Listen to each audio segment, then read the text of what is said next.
To say you gotta know somebody, or know somebody to get somewhere these days. To say you know that's alright, yeah that's alright, cause you know that's alright with me. Yeah, you know that's alright, yeah that's alright, cause you know that's alright. Like people in the middle of the transaction. I want to be principal to principal, belly to belly with the seller. So we test for motivation. We dial people on the MLS. For sale by owner, that's what FSBO stands for sale by owner. And FRBO, that's for rent by owner, okay? I actually have more success with for rent by owner. For rent by owner, these are people that are used to accepting monthly payments. So when I present seller financing, they're used to accepting monthly payments. They're already geared up for it. You have, for rent by owners, you can find them on Craigslist, the newspaper, the signs in the yard. The newspaper ones, man, if somebody's still advertising in the paper, they're probably undercharging for their rent, because if they're not on Craigslist, that's where everything's being rented. So those are some of the places I look for when I'm calling. It's very efficient to call, because you don't spend a dime in gas. You're sitting there in your office. You just crank out some phone calls, right? And you can call these people and say, "Hey, I understand you're renting your house. Is there any reason you wouldn't sell it? I'm interested in buying it. How long have you owned it?" The one key question when you call in these things too is, do you have any more? What else do you have? I always forget to ask that sometimes, but you'd be surprised at people that say, "Oh, I have 5 more. I'd like to sell my whole portfolio." So there's a lot of good deals there.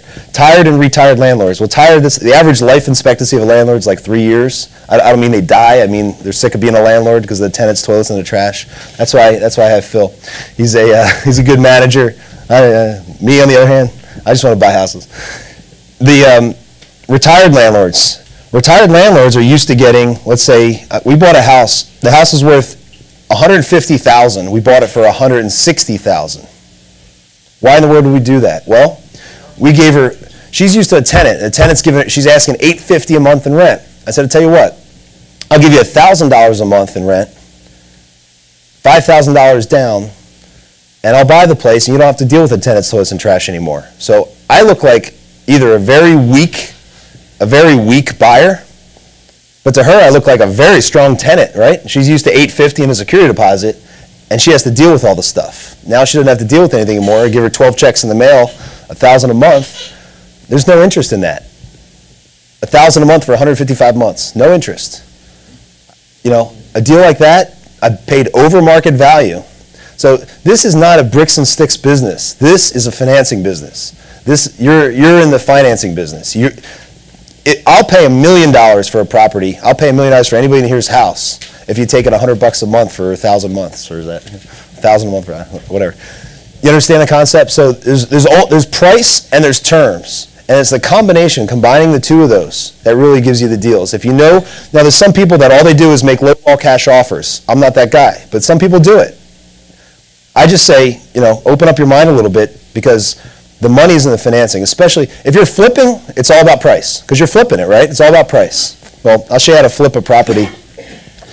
A lot of the times we get owner financing. We'll flip the property, but I'll buy a property for $200,000, flip it for $170. I just made negative $30,000, but I'll do that because I'll be able to take the financing with me and stick it on another house. So the seller, that's a little bit of advanced strategy, but that's some of the stuff I do to make sure the government's not my partner. You take an ordinary loss, right? Ordinary loss, but they have no idea about time value of money, the fact that I took a 0% loan, discounted my own loan, and moved it to another house. So that's kind of the stuff that I think about, how to structure the deal and how to distribute the benefits of the deal to the parties involved. I never even wanted to own the house. I just saw an opportunity that there's somebody that offered $170, and they wouldn't take it. I offered $200, and I said, "Is that $170 guys still want to buy it for $170? Great. Bought it for $200 owner financing, sold it for $170 for the cash guy. I got $178,000 in my hand. I don't pay off the seller. I say, I'm going to walk your loan over here. We'll put it on Phil's building or something, So that's just another strategy there. So one thing I like to say is become a farmer. Now this isn't an efficient strategy, but it's a very effective strategy. If you need to buy a house, if you need some money right away, go into a nice neighborhood, like bread and butter neighborhood, and just start knocking on the doors. And you don't knock on the doors and say, "You want to sell your house? Oh, thanks, bye." No, you want to sell your house? You can talk to the people. You talk to the people. You find out what's going on.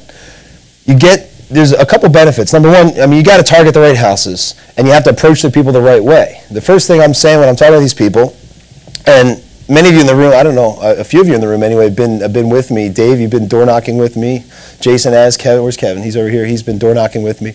We just go and find out about the neighborhoods and talk to the people. And we've made some really good decisions to buy houses because of what we heard on the street, and some good decisions to not buy houses. That one house that we looked at, $300,000 homes on one street. Next street is $100,000. On the MLS, you would never know that they're selling methadone on the street there, and that the next street over is 300. But by talking to the people, you find out what's going on. So you also get, again, the knowledge of the neighborhoods. I just talked about that. Another way to do it, driving for dollars. You look for the ugly vacant stuff. Well, the first house I ever bought had an orange sticker. My wife spotted it. Orange sticker on the window. It said condemned.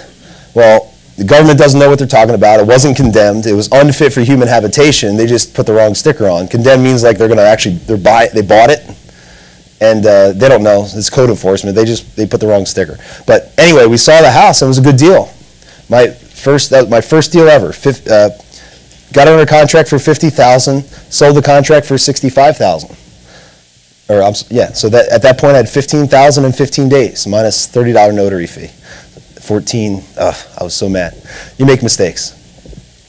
The idea though is that was before I knew anything about structuring deals. That was just made a cash offer, that kind of thing.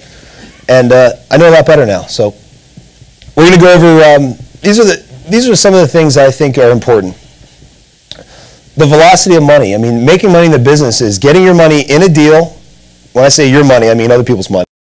Then out of the deal and into the next deal.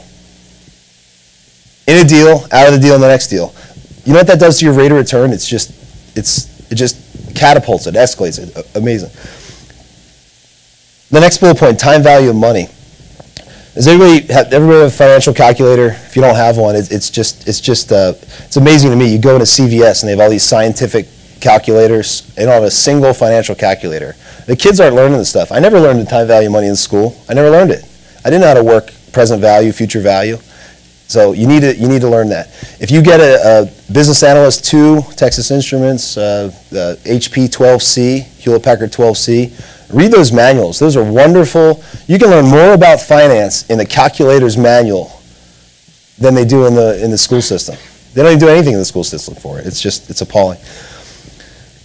The transverse of that is the money value of time. Money value of time is how much is your time worth, and what do you spend your time doing?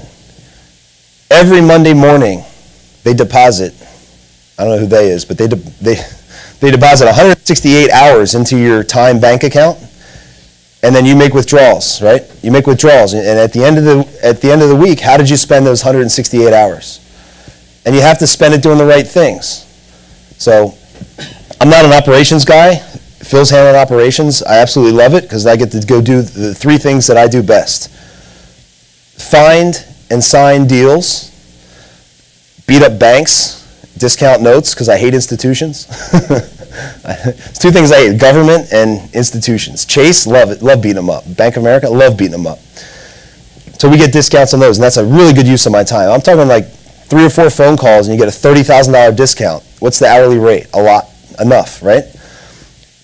The last thing is raising capital. Recruiting private money. There's so many people that have money sitting at 0.1234 interest. What the CD rates now, 2.4 is the highest you can get around here, Sovereign Bank, 2.4. So we use other people's money. We use private investors' money, lazy money that I call it, lazy money that's stuck in IRAs that they invested in Enron and all sorts of other stuff that they get wiped out. It's a roller coaster ride. Does anybody here invest in the stock market? Is it a roller coaster ride? Yeah. Okay. So, we give them a piece of real estate. It's a house. People understand houses. You can walk up, you can touch the thing. It's a house. This is your collateral for your loan. Well, it's not my loan. It's my IRA's loan. I can't take money out of the IRA. No. Leave it in there. You tell your custodian to invest it instead of in this NASDAQ fund. Invest it in a mortgage on the house. So that's what we do to raise private money. If you guys aren't doing that, you need to learn how. Okay.